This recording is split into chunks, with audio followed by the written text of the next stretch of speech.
Nii Qaynor from Ghana. I'm currently a professor of computer science at the University of Cape Coast, but I also am the chairman of the National IT Agency in Ghana and serve on a number of boards supporting the government to adopt the technologies. At the same time, I'm the chairman of a private sector organization that I'm associated with, which is a registrar of names for the top-level domains.com.net and so on. I'm just pleased that I had a chance to come to iWeek, especially to support the achievement of 25 years and also 1 million domains, which I think is something commendable, and I wanted to be part of it. What I'm looking to get out is help promote the multi-stakeholder approach as much as I can, because I've seen it do wonders in many other places, including my country. And I've seen groups that were divided before, but because they were practicing this approach, have been able to make progress. I've also noticed that even in the UN circles, when addressing complex problems, they've also begun to resort to the multi-stakeholder approach. So it must have some value that we can bring to development in general.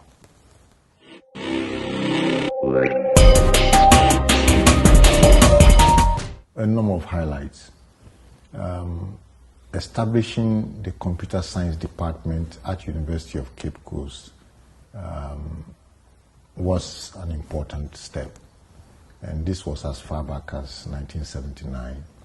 And it has grown since, and I'm still there. I've left and come back and so on. That's an important highlight, because at that time what I noticed was technical capacity was challenged, and so my first effort before going to the private sector was to initiate an activity that will produce better capacity. That was an important one. Also, in 1993, when I was able to meander the complexity of regulation and got connectivity working in my country, that was also an important highlight, in the sense that even the head of state in Ghana, when he experienced it, his feeling was, but no one should get in the way of this. So sometimes being able to put the thing in place by whatever means can make the fears and concerns of it reduced. So these are some examples of highlights. Of course, a worst part of it is when the same company that brought internet to Ghana had an issue with the regulatory regime and the policy environment, and it resulted in the organization having to terminate services, and that was a highlight but downlight. Yes. Yeah. But in general, it's been very, very good. I've been able to help many people. I helped many countries. And those were very exciting times, being able to get Togo going, getting Liberia going, getting Gambia going, and so on. Those were very exciting moments of being able to share with colleagues and get colleagues to also get the same benefits to their people that you have been able to attain in your country.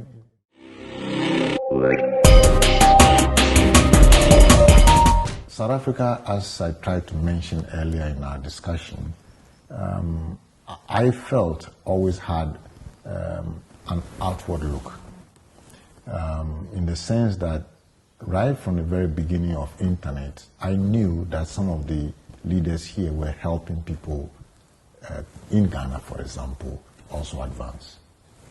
So it led to a situation where collaboration became a very useful and effective tool. And by 1995, we had been delegated a GH domain space, meaning that's what they were working on. I was addressing access. But in the process of the collaboration, we were able to then also operate the GH. So that's an example. Also, I mentioned that the numbers registry, something like this requires consensus across the board. To get a numbers registry, only 5 of them in the whole world, 1 per continent. So we were due to implement ours.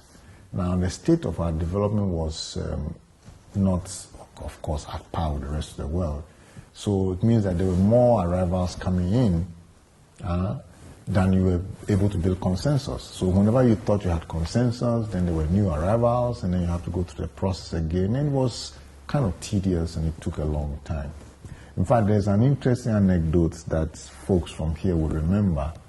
And this was a meeting we had gone in Geneva, and I've managed to convince the leaders of the global internet that we were ready to go forward with this anonymous registry.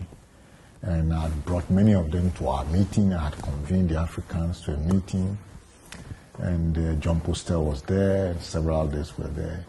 And then just when the meeting started, a new entrant raised the question, why don't we just divide the numbers and go home?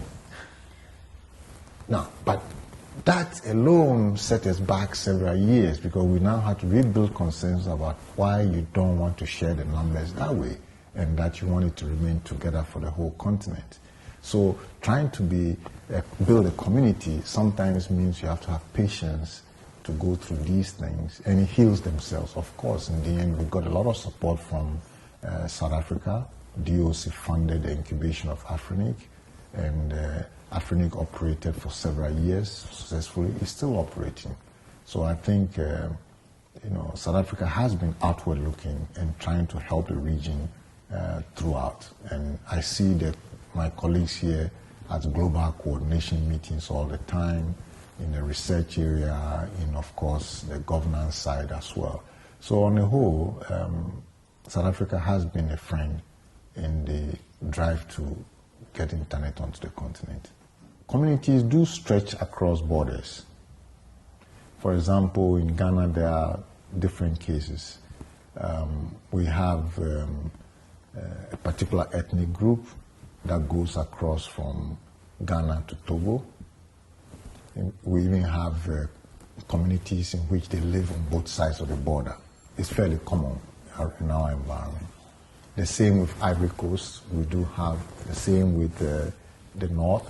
We have border issues with Burkina. And the internet is such that it's very open. Everybody is able to play. Everybody is able to add to it. They don't have to get permission to do that. And that means that you really are hoping that more and very different types of people will create for it. And that is the richness of the internet. So if you want to get a good solution, you really must go outside. Hear some things, engage, get some new ideas, add yours, then you can produce for. We are no longer creating solutions for countries as we seem to talk about. All the successful solutions have had a global scope. In other words, if a young person is trying to create an app, I would like the person to think beyond his community. He should be thinking of an application that can scale across communities, that helps everybody, so to speak. That is about the only way you can really make good business out of this area.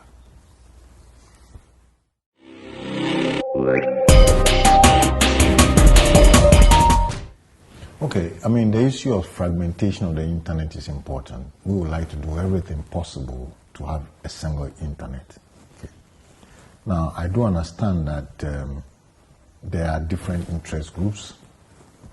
And in the case that you're referring to, there are the community of those who believe in everything being encrypted, and they are currently working in the dark web. Of course, that also means that some dark things do occur there, meaning that the predominant parties in there are also involved in other kinds of malpractices and things which are not necessarily to be encouraged, be it it's criminal type of activities, meaning they tend to go there more so. But the real concern is, what do we do to make it such that no large economy opts out of the internet? Okay. Now, as to those who are dealing with encrypted environment and those in the public environment, I believe it's only a matter of time. All of us will begin to move to the encrypted environment. In other words, there will be no such thing as dark or lit, because eventually we will all accept that end-to-end encryption is a realistic thing to have, and therefore that service that is being offered today by the dark web may not be as relevant once we migrate our protocols and things in that direction. So the real threat is a large economy wanting to opt out and create its own, and that's the sort of thing that we do not want to encourage. And it can come from a number of ways. There are interests in some countries, there are interests in some countries to, make happen data localization. And if it is followed to the letter, what it means is that the data must be in a fixed location. And this is for a technology that is not meant for that. And so the countries that practice that may end up disenfranchising their own people because they are not able to become global, and therefore the economies of scale that is required for success will be affected.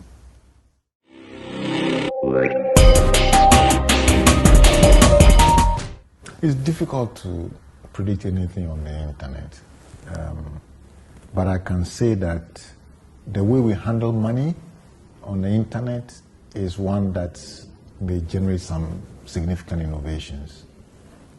In this case, we must pay attention to the Bitcoin technologies and their currencies, as well as their applications in building trust on the internet, is something that we should expect, and is the next major wave of application of the internet that I would tend to point to. On the other hand, I think that the internet as we know it today has changed compared to the internet we knew long ago. So we should not be surprised with the kinds of changes that will occur. Even now, the way we use the internet is very different. Most people don't type the long domain names anymore. They use a search engine and then they go on from there, which is not what we had sort of been practicing just a few years earlier. So as different solutions mature, it will shape a new direction, which makes it somewhat difficult to predict. But I think the one thing that we can talk about clearly is building trust on the internet, improving the safety and security of the internet, and at the same time, some of the important invariants being keeping the internet open so people can create and engage and remove the frictions so that we can have more rapid development.